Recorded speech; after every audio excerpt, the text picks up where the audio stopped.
It is April 1945, and the world has been at war for almost 6 long years. In Europe, Nazi Germany is on the brink of defeat.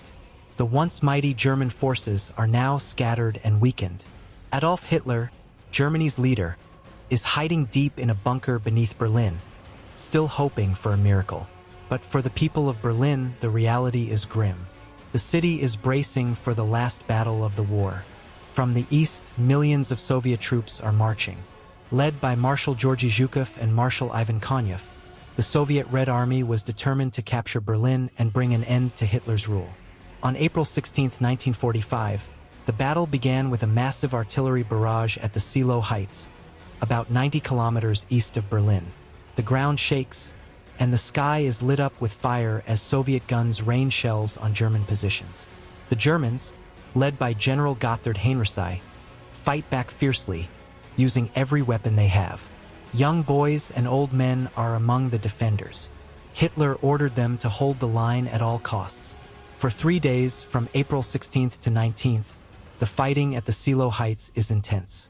Nearly 1 million Soviet soldiers of the First Belarusian Front, including 78,556 troops from the Polish First Army, under Marshal Zhukov's command, launched waves of attacks on what is known as the Gates of Berlin. Opposing them are approximately 112,143 German troops of the Ninth Army. They were commanded by General Theodor Bussy as part of Army Group Vistula.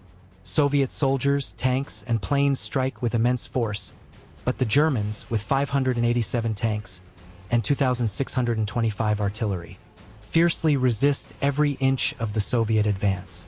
The muddy terrain slows down Soviet tanks, turning each progress meter into a costly struggle. It is a brutal battle. Soviet casualties reach between 5,000 to 6,000 killed and missing, with total casualties around 20,000. For German losses are 12,000 killed and 35,000 captured. By April 19th, the Soviet army finally broke through the German defenses. The road to Berlin is now open, and the battle for the German capital and the end of Nazi Germany is about to begin.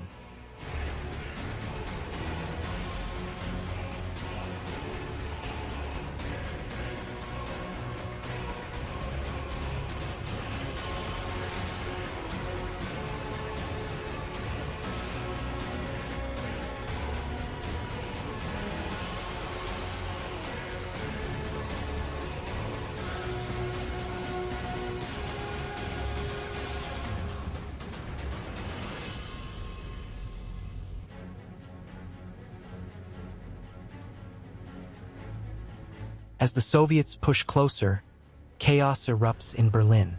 The city is already damaged from years of bombing, and now it is preparing for street-to-street fighting. The German defenders, including regular soldiers, SS troops, and even members of the Hitler Youth, dig in for a last stand. The Soviets close in, attacking from the north, east, and south. On April 20th, Hitler's birthday, Soviet artillery begins shelling the heart of Berlin. Soviet troops reach the city's outskirts the next day. What follows is one of the most intense urban battles in history. Soviet soldiers fight their way through every street and building. Snipers hide in ruins, machine guns are fired from windows, and tanks crush barricades. Fires burn throughout the city, filling the air with smoke and ash. The Soviet advance is slow and costly. They face deadly resistance from desperate German defenders. For the Germans, it is a hopeless fight, but they have been ordered to resist until the end. Every block becomes a battlefield, every building a fortress. Despite heavy losses, the Red Army pushes forward. Inside his bunker, Hitler refuses to leave.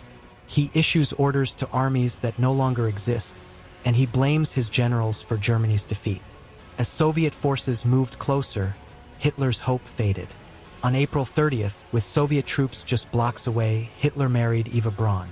Hours later, the two commit suicide. Their bodies are burned in the garden behind the bunker to prevent capture. The news of Hitler's death spreads quickly. German resistance weakened, and on May 2nd, Berlin's remaining defenders surrendered. Soviet troops raised their red flag over the Reichstag, a powerful symbol of victory. But the cost is immense. The Soviet soldiers have 80,000 dead, and German losses are estimated at almost 50,000. Civilians suffer terribly, caught between the fighting and the destruction of their city.